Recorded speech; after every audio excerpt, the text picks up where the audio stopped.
بسم الله الرحمن الرحیم. ګران کتونکو الف خان شیرپوست تاسو په خدمت کې حاضر دی. کتونکو دا مخال زمون سره تور ډیر یو پلار ولاړ دی د خپل زوی دپاره خیر غواړي چې یاره زما دغه زوی ټیک شي او دغه زوی په یو شمېر رنځونو کې اخته دی او باقاعده د هغې چټۍ میټۍ هر څه دا ورسره پوره دي.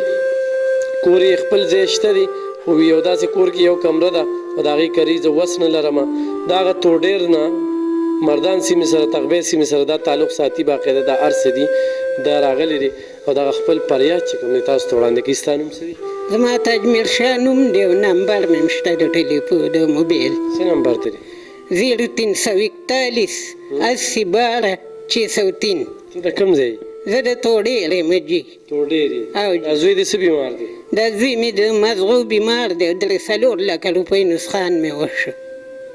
ولې لګولې پې؟ مې پې ولګولې او بس لا لږې به م اوس هم لا ګولۍ مولۍ خوري. ستا څو بچي دي؟ زما ټوټل 2 بچي دي. 4 مې نونه دي 2 واده دي او 2 راسه په کور دي وړې ماشومان دي او بس هېڅ وس هم نه کېږي هغه د پلشټک وس هم زمونږ نه کېږي. ډېر مجبورۍ نه راغلی یم. ته څنګه کور کې پروت دی؟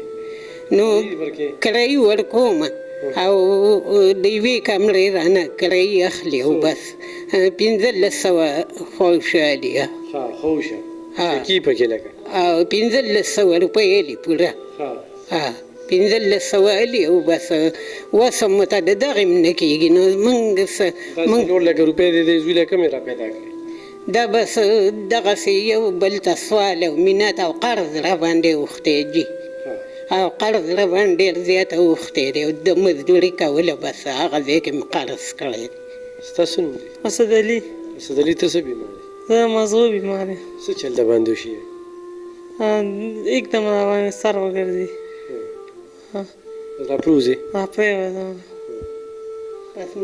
ډاکټران څه وایي چې مزغو بیمار دی؟ ډاکټران وایي چې دی به لږ په اوږد میعاد باندې ښه کېږي خامخا به ښه کېږي خو لږ ته به پې پیسې لګې د خوراک سم نشته دی. هغه دله چې موږ کوم خوراک ډاکټران یادوي نو هغه هم نشته هم نشته. کتونکو خپل ملاتړ ورسره وکړئ. دلته راغلی په امید باندې د دې نه مخکې یو کس راغی پالج وښلو ډېر زیات بیمار و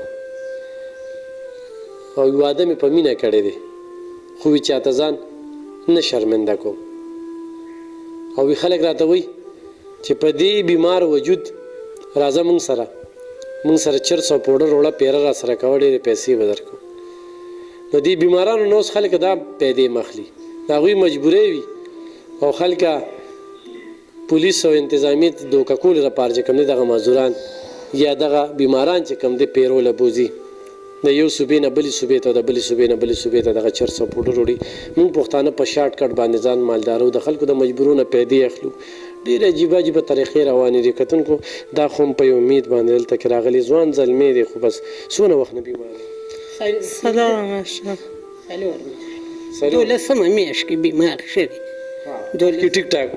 مخکې ټیک ټاک و روغ رمټ تصویر ته یې څه غم اچولی دی چې پته یې مسیح څه غم نه دی اچولی هسې اټینشن مې هستی. ټینشن ولې واده غواړې؟ نه واده غواړي؟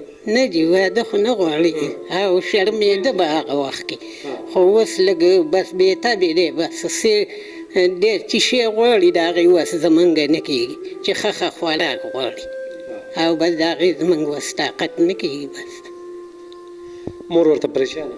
مور ورته ډېره زیاته پریشانه ده او ختمونه کوي. تاسو ټولو ته دعاګانې کوي ټولو مشرانو ته. روژه کې خو موږ هر څه درکړو که نه؟ روژه کې تاسو جي 2 ځایه سودا راکړې وه. کتونکو په خپلو دعاګانو کې مې یاد ساتئ. زموږ په دعاګانو کې ضرور مرسیال شه. ډېره مننه کوم. خوشحاله اوسئ.